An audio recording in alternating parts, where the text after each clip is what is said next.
ever felt like there's nothing you can possibly do to feel okay again? I know I have. What about tying your identity so closely to your job that you feel like you're nothing without it? Yep, it's me again.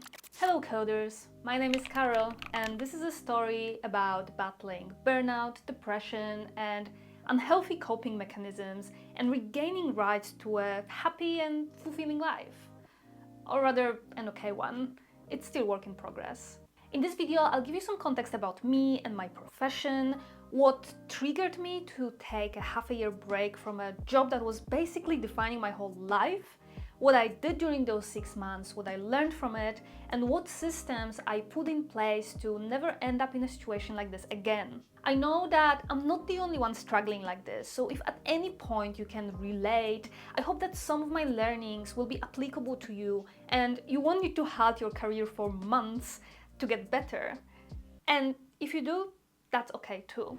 Let's start with a little bit of a background story. I'm 29 years old and I work in the role of a senior software engineer. I've been obsessed with tech and coding since I was a little kid. Like, before I even got my first computer, I would watch The Matrix on the loop and then take a cardboard, fold it in half, draw a screen on one half, draw a keyboard on the other, and pretend I'm hacking.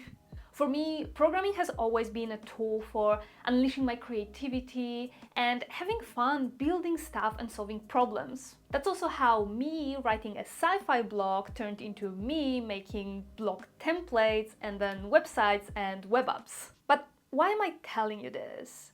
Well, this is important because software engineering is not just a job for me. It goes much deeper than that. And it seems that forgetting my why is what threw me into that downward spiral of hopelessness. I've been suffering from depression since I was 15 years old.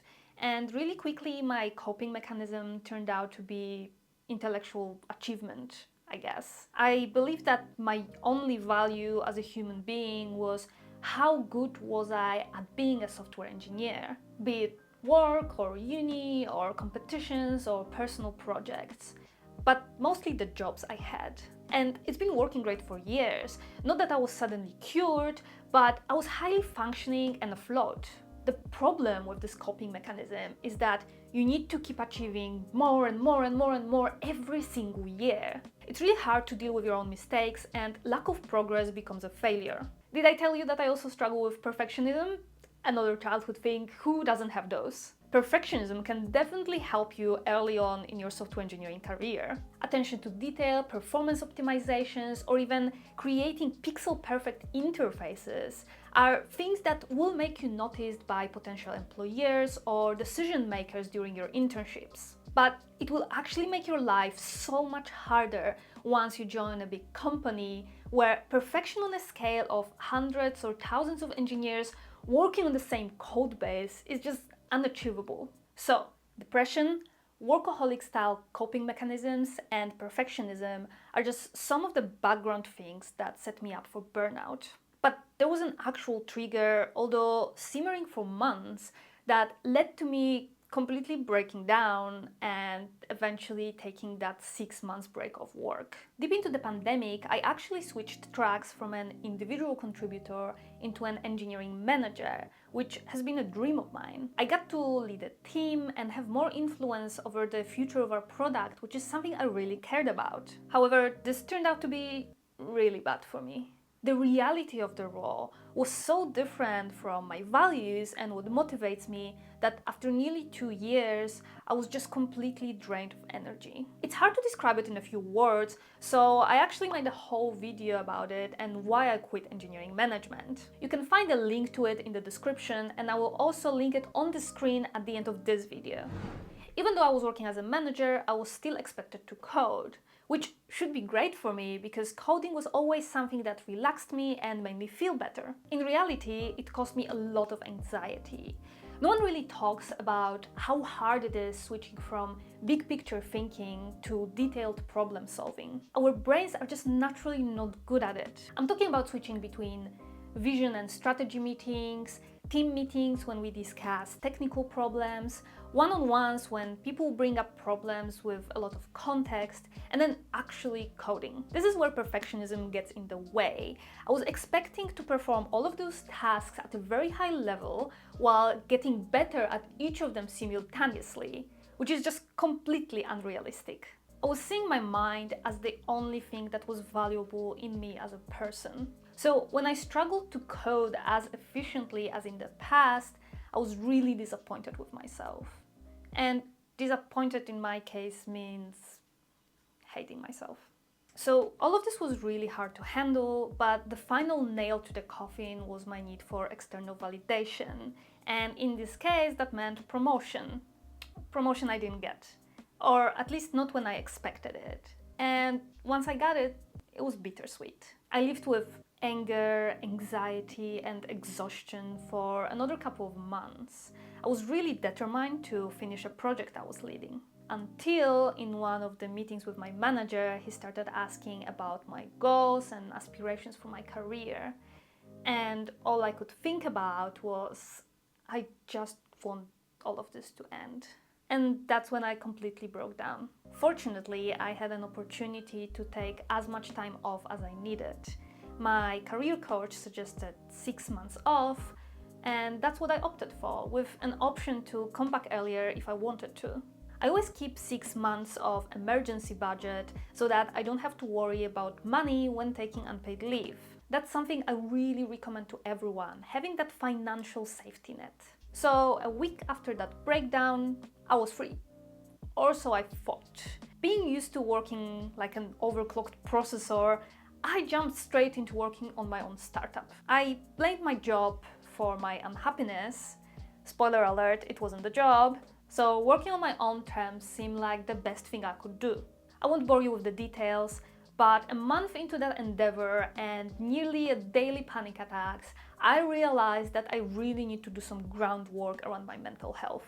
I decided to leave my computer in peace and focus on discovering what made me so miserable and how I could live a better, more balanced life. I was already going to therapy, but I introduced daily meditation practice, formal and informal, like mindful walking or cooking. Talking about cooking, I also focused more on providing my body with food rich in nutrients and avoiding foods that I knew would make me feel bad. I picked up my old hobby, bouldering, which is climbing without a rope on heights up to like 5 meters or so. It actually turned out to be the biggest catalyst for change. Climbing is all about mindful movement, gradual continuous improvement, and overcoming your fears. I don't have a fear of heights, but some climbs are just scary. Very often you're perfectly capable of finishing a route, but it's the fear that's in the way of actually accomplishing it. And overcoming that fear makes you actually so much more confident outside of the gym. I stopped climbing years ago due to a spine injury, so picking up this hobby again and being able to make progress and really just enjoy it made me extremely grateful.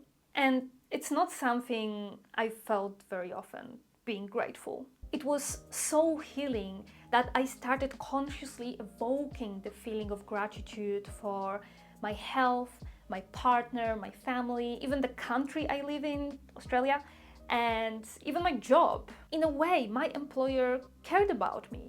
They could have just suggested I quit, but instead they let me take the time I needed and come back when I was ready. This was a pivotal moment of my break. Looking at my job as something that allowed me to live a mostly worry-free life, I'm talking about things like rent, food, and medical expenses, while working on getting a lifestyle I actually wanted. So the remaining task was to figure out what is worth worrying about and what life I actually wanted. All of this started a process in which I rediscovered what mattered to me. I managed to decouple myself from work, or mostly decouple. I still struggle with this, wanting more and expecting more, but daily meditation practice really helps me stay grounded and work towards a better future while accepting my current circumstances. 5 months into my break, I got a puppy. But it was also clear to me I wanted to go back to my job, but not as a manager, but as an individual contributor designing and writing software. That was my real passion, and it didn't matter that most of the people around me saw it as a downgrade. For me, it was the right thing to do. If you're interested in what impact this 6 months break and quitting management had on my career, I will be talking about it in the next video, so make sure to subscribe and click that notification bell so you don't miss it. If there's one thing I would like you to get out of this video, it's that you are not your job. So, what am I gonna do, or what can you do to never end up in a situation like this? There are three main things I try to do now. First, drop the expectations. Try to live more truly to who you are. Ask yourself, if no one notices, appreciates, or rewards me for doing this thing, would I still be proud of myself and happy I spent the time doing it? Of course, there are some things we just have to do whether it makes us proud or not, like grocery shopping or bug fixing. But if you're doing something just to get validation, maybe it's worth stepping back and reevaluating if this thing would really make your life better. Equally as important, put your physical and mental health first. I didn't want to take breaks because I feared that it would make me seem less capable and not worthy of a promotion. But in the long run, what does a promotion mean if you don't have the health to enjoy it? The last one is to make sure to take time regularly to appreciate what you already have and what you achieved in the past. It's easy and very normalized in our society to just push the bar higher and higher and higher and never be satisfied. But it's important to accept your past and present, because the future won't make you happy if you don't know how to be happy now.